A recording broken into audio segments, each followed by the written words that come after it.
Okay, so when we talk about trait anxiety, well, first let me ask you a question. Do you remember what trait anxiety is? We were carrying feelings of anxiety from another situation over into the one we're experiencing. That's absolutely correct. That's right. So again, this is that anxiety baggage we're bringing with us, right? Maybe we had a bad experience in the past. We're projecting that experience, anticipating those same issues in the speech that we're about to give. Okay. So how do we go about managing trait anxiety? All right. Well, one way is what we call positive visualization. Okay. Positive visualization is the next blank in your packet.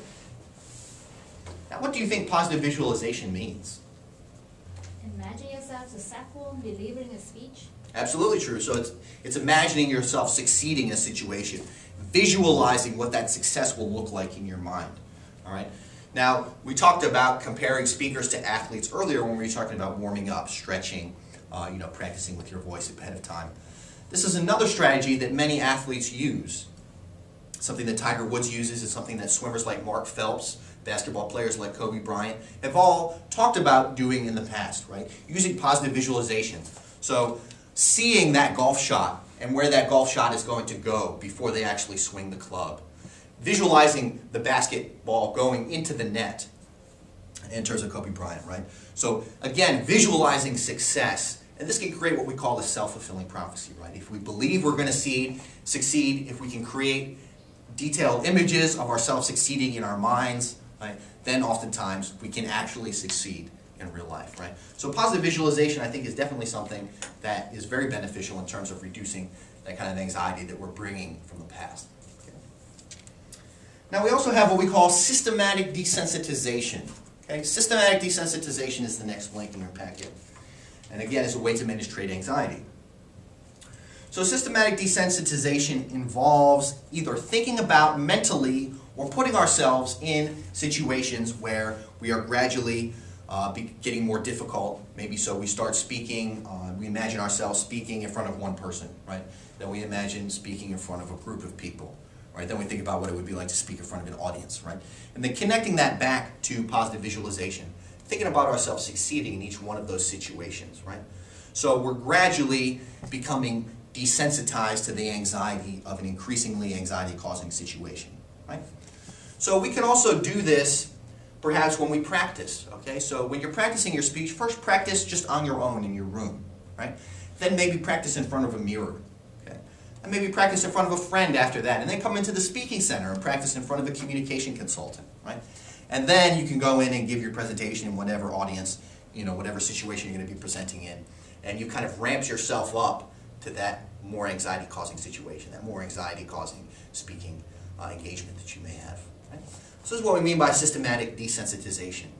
Have you ever done anything like this in the past? Does this work for you if you have? If not, why not? I've done the practicing. You practice in front of different people. Okay. Does that seem to be successful in kind of eliminating or reducing some elements of trait anxiety? Definitely, because you feel more prepared. Okay, fantastic. All right, so any questions so far on either positive visualization or systematic desensitization? No? All right, so let's move on then to another strategy, and this is what we call cognitive restructuring. All right? Now, cognitive restructuring involves learning to substitute a more rational belief. Okay, rational belief is the next blank in your packet. So substituting that more rational belief for identified fears about public speaking. Okay, so this is directly targeting the root of trait anxiety. Okay? So let's say, for example, we've delivered a presentation in the past, and that presentation was full of verbal fillers. And we noticed that we kept saying all the time. And then after our speech, our professor told us that we had a lot of verbal fillers, right? Maybe some students or our friends in the class also said, you said like every other word, right? So this would be an example of trait anxiety, something that's happened in the past that maybe we project out to the future. Maybe we're worried about those verbal fillers. Maybe we're worried about, saying every other word like we did last time, right? So cognitive restructuring involves taking that belief that you have, maybe it can also relate to catastrophic failure like we talked about earlier, and then restructuring it so that it becomes more rational, all right? Because like I asked earlier, we all kind of, it seems, have fears of catastrophic failure, but everyone in the audience said that it had never actually happened to them, right? So we believe this thing is going to happen, but it's not very rational because it doesn't often happen, okay?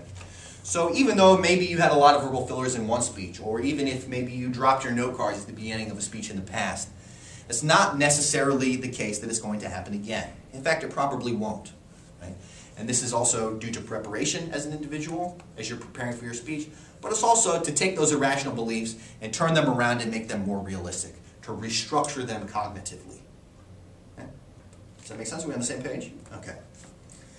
Now, one of the final elements that we're going to talk about, and again, just like with situational anxiety, these aren't the only ways that we can manage anxiety. These are just some. And the last one is what we call skills training. Okay? So skills training involves getting on top of all of the skills associated with public speaking. All right? So knowing what effective nonverbal behaviors perhaps you would want to use in a speech. Right? Knowing how a good speech is organized, is constructed. Knowing that it has an introduction, a body, and a conclusion. Right? So the more that we know about the competencies associated with communicating, right, hopefully the less anxiety we'll feel, because the more prepared we feel we are, the better able we are to succeed. All right? And I think this is another great way that the Speaking Center can help. Right? So not only does it allow you a place to practice your presentation, in a low-stress environment, but not only that, you'll be practicing for consultants that know, that are trained in communication competencies, that will be able to tell you what good nonverbal behaviors you might want to use, how you might want to change the organizational structure of your speech to make it more effective. Right? So that, again, you can improve on those skills, that you can train yourself to become an even better communicator. Okay? So skills training, again, is definitely a great way to manage trait anxiety. The more we know something, the more we feel competent and confident in something, right, the better we'll be able to do, the less anxiety hopefully we'll feel as a result. Okay? So before we kind of finish off for this section, I just wanted to hit a couple of other anxiety-reducing techniques that aren't necessarily associated with either trait or situational anxiety, but can be effective ways to reduce anxiety as a whole. Now, one of those things would be mingling with your audience ahead of time. So if you are speaking in a situation where your audience is slowly filtering in to wherever you're going to be speaking to, perhaps introducing yourself to those people as they come into the room, right? So that maybe you can locate a friendly face in the audience that you can look at when you start to feel that anxiety. Or that you can get a bit more of a realistic picture of who your audience is. That even if they are those professionals like Alyssa had talked about at a conference, right? These are still individuals that are supportive, that want to see you succeed, that are interested in the message that you're conveying. Right? So hopefully that will kind of reduce some of our anxiety as a result. You can also incorporate movement. All right? Movement is a great way to release some of that physical anxiety that we feel within our bodies, whether that's shaking, whether that's using those adapters. However physical anxiety manifests itself, if you incorporate some movement around the front of your audience, again, that will be a way to kind of reduce some of that tension, that physical tension through movement. Right? And this kind of connects back to skills training as well. So the most competent and effective communicators are not those that simply sit at a podium the entire time and that don't move from the podium. Right? Again, the most effective presenters are those that move around the audience. Right? That way you can direct your eye contact to the entire audience, right? Something we call the rule of thirds. So whenever you're presenting in front of an audience, you want to make sure that you spend about a third of your body movement, a third of your eye contact with 1/3 of the room, a third at the center of the room, and a third to the other side, right? So that way you're incorporating everyone into your speech, right? So movement, again, not only reduces anxiety, but it's definitely a part of skills training. All right, and then finally, what are some eye contact alternatives? Okay, because oftentimes we talked about, when we're talking about visual aids, a lot of a lot of anxiety comes from feelings of everyone looking at us, right? Being in the limelight. Okay? So if you feel you have a hard time maintaining eye contact with your audience, right? That looking your audience in their eyes makes you nervous, right? Well, why not look at their forehead, or their chin, or their ear? They're not going to know. They'll think you're looking at them in your eyes, right? But maybe that would be a way, if you feel anxiety in that situation, to reduce that anxiety. Right? So just a couple different strategies, that can be helpful. Do you have any other ways, perhaps, that you've reduced your anxiety in any particular speech that we haven't talked about today? Sometimes if you listen to music on your way to class or something, it'll put you in a good frame of mind where you're thinking about your favorite song and not about the speech that you're giving. Absolutely, absolutely. Yeah, so listening to music is a great way to relax, providing that the music itself is relaxing, presumably. Right? So listening to music, again, can be a great way to kind of relax, particularly if you feel that a lot of your tension is about an hour before your speech. So maybe listen to your iPod in that hour before you have to present. It's a great example. Okay. So let's go ahead and move into our final activity. All right, so we're not going to do our culminating activity for today. This is designed to bring kind of a lot of the strands, things that we talked about today, kind of together. So whether that was kind of the beginning of what is speaking anxiety, when do we feel it most, how do we manage it, what are the different types. So what we're going to do now is watch a video of a successful presentation. All right, this is going to be a young student delivering a presentation, really great speaker. What I want us to do as we're thinking about, and as we're watching this video, to be thinking about you personally. What type of anxiety do you feel? And what would you have to do to deliver a speech as successful as this? So how would you go about managing your anxiety to succeed to this degree?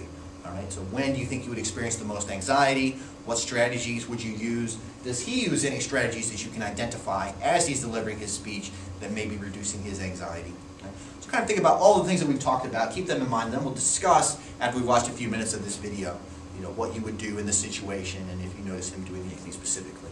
Okay? Here's the video.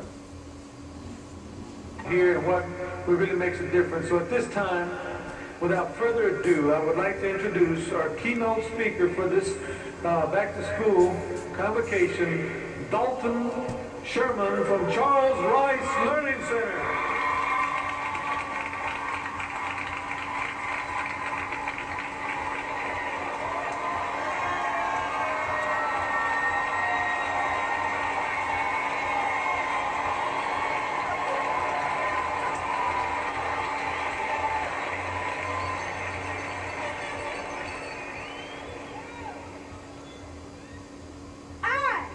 Believe in me. Do you believe in me? Do you believe that I can stand up here fearless and talk to over 20,000 of you?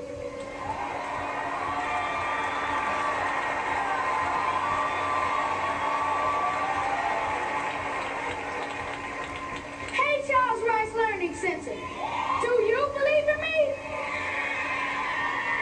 Come on, I can't hear you.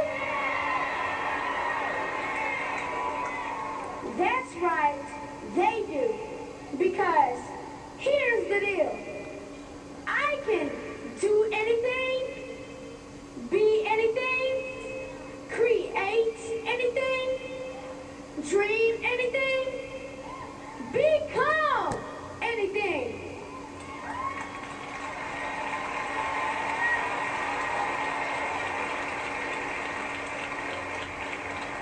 Because you believe in me. And it rubs off on me. Let me ask you a question, Dallas ISD. Do you believe in my classmates?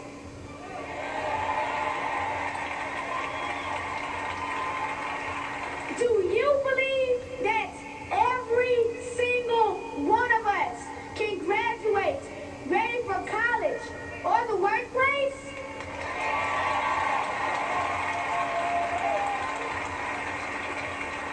You better, because next week we're all showing up. Okay. So we had to watch a few minutes of that video. Tell me what you saw. He was very clear. Okay. He moved around a lot. Okay. So did you notice him having any anxiety? Could you notice any anxiety perhaps that he was feeling? I think he has some anxiety, but he manages very well. Managed it very well. He takes his time and, ask questions to the audience and wait for the response. At the same time, let him relax a little bit Sure. before he speak anything. Sure. So that he can reduce any verbal filler or any other things. Just like take time to prepare for himself. Absolutely. So you notice some things, to manage. So pausing, right, instead of trying to fill that gap with a verbal filler, right? Alyssa, you had mentioned movement, right? We talked about movement as a way to reduce those physical feelings of anxiety that we often have, right? So in order to give a presentation as successful as, this elementary school student can, right? And, if he can do it, I'd imagine, all of us are able to do this, right? So if you were preparing for this speech, right, how would you go about kind of reducing your anxiety to the same manageable level that Dalton had? I think your suggestion of stretching and warming up ahead of time would probably be very effective for this one. Definitely, and I think that's specifically important because of how much movement he had, right? He had a huge space to be standing in to present to a huge audience, right? A big stage, right? And he was using that space, like we talked about, that was available to him. You know, in a way, if you're going to do that much movement, a way to reduce anxiety, definitely, I think stretching, you know, I don't know if he did it or not, but that would certainly be a beneficial thing to do, you know, for yourself. I know it would benefit me a lot, too. So how else do you think maybe you could manage your own anxiety to give a speech like this? I think sometimes taking on maybe a persona, sort of like what he did, of how he was addressing the audience outside of yourself is a way of reducing anxiety too, of seeing yourself as the presenter. I guess that positive visualization that you were talking about earlier. Absolutely right. So he could very well have engaged in positive visualization as a way to deliver, like he said, to this audience of, what, 20,000 people, 22,000 people, however large it was, right? So envisioning himself, or envisioning yourself, perhaps if you were in that situation, successfully delivering a presentation to that large an audience, right? And what about the audience? What did you notice? Were the audience engaging in any kind of behaviors that you kind of caught on to? About thinking back to that softens technique. They respond to him, and they engage in his question, try to like answer those questions from him. Sure, absolutely. So they seemed engaged, right? You could see people making eye contact with him, right? That's the E in softens, right? It was kind of hard to see them, but I would assume that they were smiling. Absolutely. I think I definitely noticed some people smiling, right? Saw a couple of people leaning forward, right? They really seemed engaged in what he was saying. A lot of clapping to show their enthusiasm, right? It's not part of softens, but it's definitely, I think, indicates that you're connecting with your audience, right? So maybe Dalton was looking at those things as a way to reduce his anxiety. My message is being transmitted effectively, even though I'm speaking in front of such a large audience. Right? Absolutely, I think that's definitely key. I think most people assume that when you have to give out a speech, you have to plan out the whole document and talk by yourself. But what he did was he's have a conversation with the audience, right, as opposed to the traditional speech where you stand by yourself and read from a piece of paper. So he's asking questions of his audience, right? Do you believe in me? Do you believe in me, right? And they're rhetorical questions because an audience of that size, you know, it wouldn't be feasible for them to have individuals answering his questions, right? But I do think that that is absolutely critical observation to make, right? Any other things that you notice perhaps about this speech, or maybe, you know, how you would succeed in the same situation? Because I know I would have a lot of anxiety delivering a speech in front of that large an audience, you know, in that big an area, you know, on that large of a stage. You know. But I think he really managed it very well. So I'd imagine that he's kind of doing a lot of the same things that we've talked about today. Okay. So now that we've talked about the video, how can we then extrapolate and ask that larger question? You know, so now what? Now what are we going to do if we have this information that's presented in this workshop? So, True, what are you going to do next time you have, you know, a speech that you have to deliver? Prepare and practice. Prepare and practice, okay? How are you going to practice? In front of a mirror, or in front of a friend, or come to the Speaking Center. So you're going to engage in some systematic desensitization? You're going to come into the Speaking Center, right? Absolutely. What about you, Alyssa? How are you going to apply what you've learned today, you know, to the future? I think I'm going to try some of your techniques like stretching, warming up ahead of time, maybe using the positive visualization as well. I think that would be something that would work for me. Okay, fantastic.